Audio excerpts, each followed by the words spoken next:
दोस्तों नमस्कार। परसों यानी 19 तारीख को पहले चरण का मतदान होना है। पूरे भारत की 102 सीटों पर चुनाव होना है, तो उत्तर प्रदेश की 8 लोकसभा सीटों पर चुनाव होने जा रहा है। उसी के मद्देनज़र इस समय पश्चिमी उत्तर प्रदेश की जो ज़मीन है, जहां 16 लोकसभा की सीटें पहले और दूसरे चरण में हैं, वहां पे कैंपेन बहुत तेजी से चल रहा है। प्रियंका गांधी ने आज रैली की, कल मायावती रैली करने जा रही हैं गाजियाबाद में। आज राहुल गांधी और अखिलेश यादव ने संयुक्त प्रेस कॉन्फ्रेंस की। राहुल गांधी अपने पिछले, अगर आप देखें उनके बयानों को, प्रेस कॉन्फ्रेंस को, भाषणों को, तो जिस तरह से वो हमलावर रहे हैं नरेंद्र मोदी पर और अपने एजेंडे को लेकर के मुखर रहे हैं, वो बदस्तूर इस प्रेस कॉन्फ्रेंस में रहा। क्या बातें उन्होंने की है इस प्रेस कॉन्फ्रेंस में और कितना इफेक्टिव उनकी बातें दिखाई पड़ रही हैं, इसका मैं विश्लेषण इस पूरे वीडियो में करूंगा। और राहुल गांधी की पूरी प्रेस कॉन्फ्रेंस और अखिलेश यादव की चर्चा का विश्लेषण भी करूंगा। राहुल गांधी ने 2-3 जो बड़ी मार्के की बातें कही हैं। पहली, जो सबसे ज्यादा जिसको तवज्जो मिल रही है, उन्होंने कहा कि बीजेपी इस समय 150 सीटों पर सिमट रही है।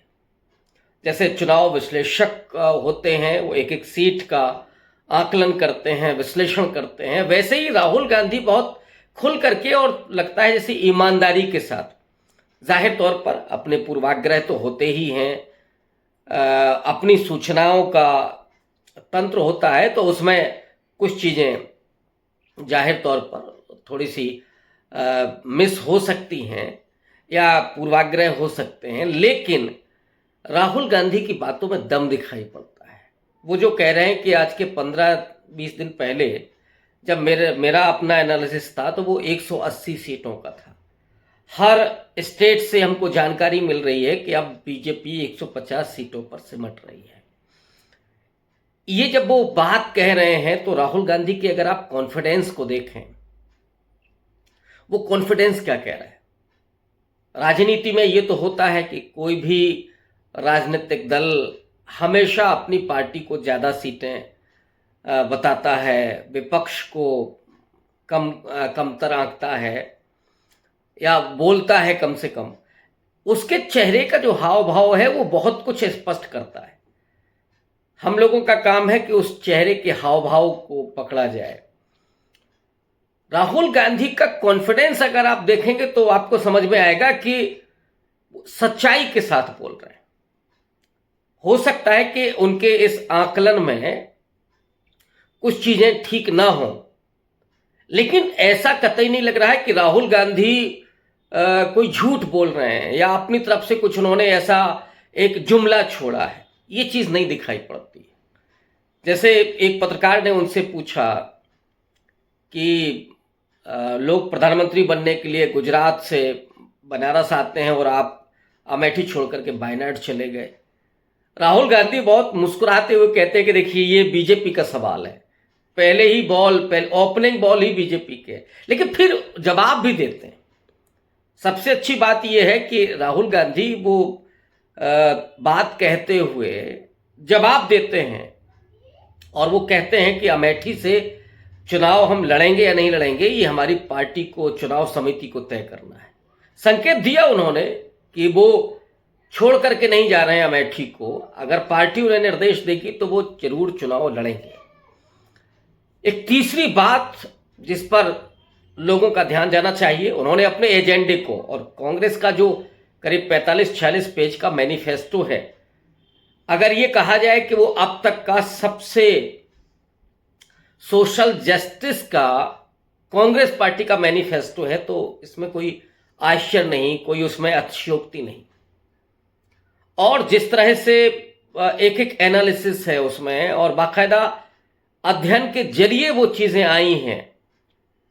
जैसे अप्रेंटिसशिप 1 साल का जो प्रोग्राम है जिसमें 1 लाख रुपए देना है, वो है 30 लाख नौकरियां सरकारी देना है। ये पद खाली हैं इसलिए बोला जा रहा है।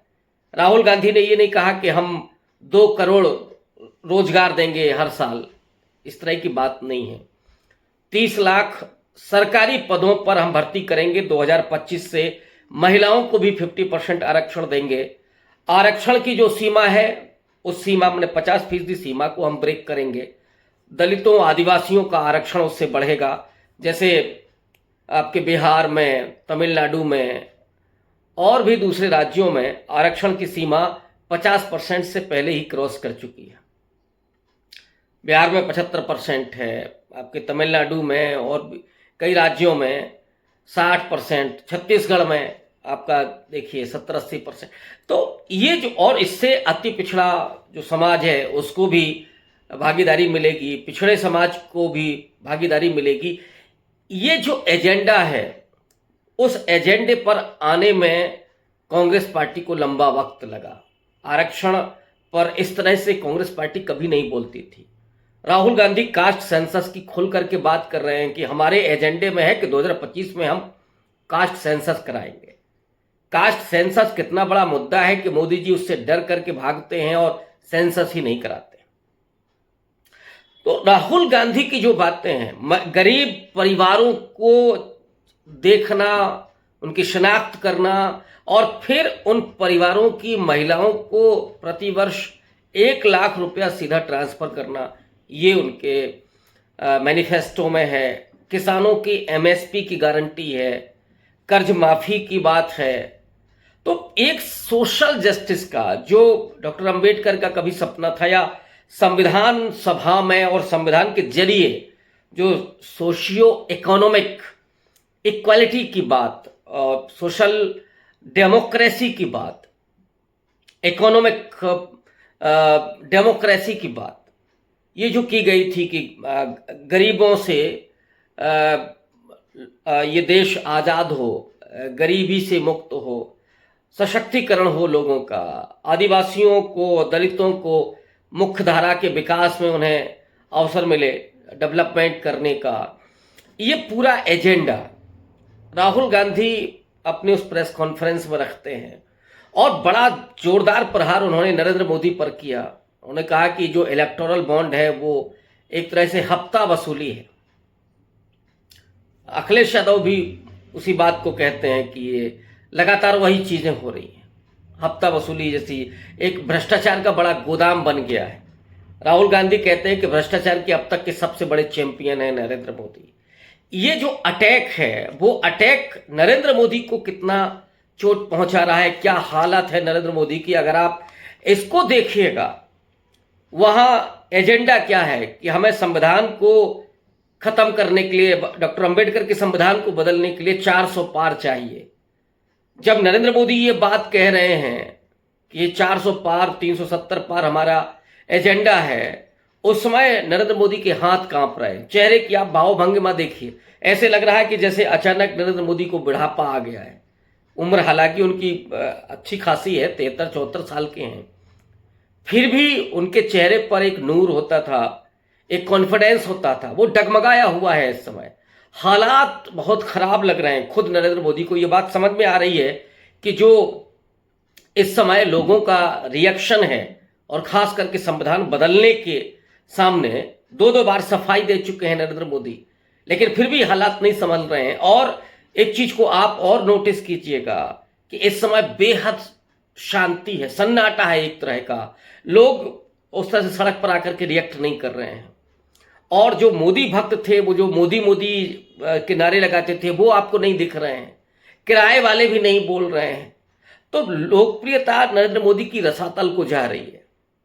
इस बात का एहसास नरेंद्र मोदी को नहीं होगा। तो चेहरे का वो भाव ही बता रहा है कि नरेंद्र मोदी की नौका डगमगा रही है। और इसीलिए वो ये कहते हैं कि नहीं साहब, बाबा साहब खुद आ जाएं तो भी संविधान नहीं बदल सकता। मतलब इसमें भी आपने बाबा साहब का अपमान कर ही दिया।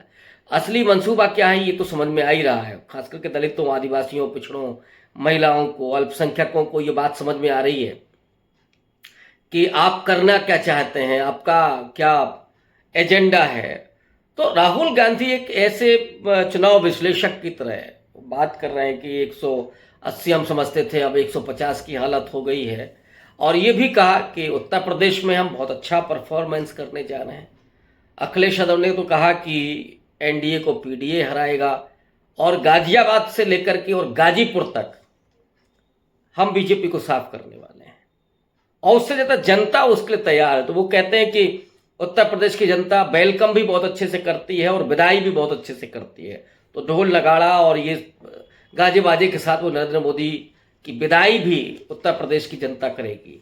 पहले राउंड में 8 लोकसभा की सीटें हैं, दूसरे राउंड में उसी पश्चिमी उत्तर प्रदेश से 8 और लोकसभा की सीटें हैं, और वहीं पर प्रेस कॉन्फ्रेंस राहुल गांधी के, तो पूरे अपने एजेंडे के साथ, पूरी तैयारी के साथ। लेकिन सबसे मार्के की बात, टू द पॉइंट बात कर रहे हैं राहुल गांधी, और एक कॉन्फिडेंस आपको दिखता है चेहरे पर, एक खुशी, चेहरे पर जीत का भाव आपको दिखाई पड़ रहा होगा राहुल गांधी के। और दूसरी तरफ नरेंद्र मोदी जो साफ दिख रहे हैं कि कॉन्फिडेंस बहुत तेजी से लूज कर रहे हैं, हाथ कांप रहे हैं, भाषा उनकी गड़बड़ा रही है, होंठ लरज रहे हैं।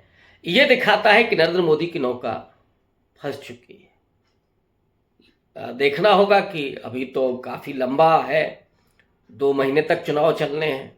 आखिरी चुनाव 1 जून को होगा, 4 जून को रिजल्ट आना है, नतीजे आना है। इस बीच में सुप्रीम कोर्ट का भी वीवीपैट की पर्ची को लेकर के फैसला होना है। इससे भी नरेंद्र मोदी की हालत खराब है, वो भी घबराए हुए हैं कि कहीं वीवीपैट की पर्चियों की गिनती की बात हो गई तो क्या होगा। खैर, इस मुद्दे को मैं यहीं समाप्त करता हूं और आपसे विदा लेता हूं। फिर अगले एपिसोड में किसी और मुद्दे के साथ आपके सामने हाजिर रहूँगा। शुक्रिया।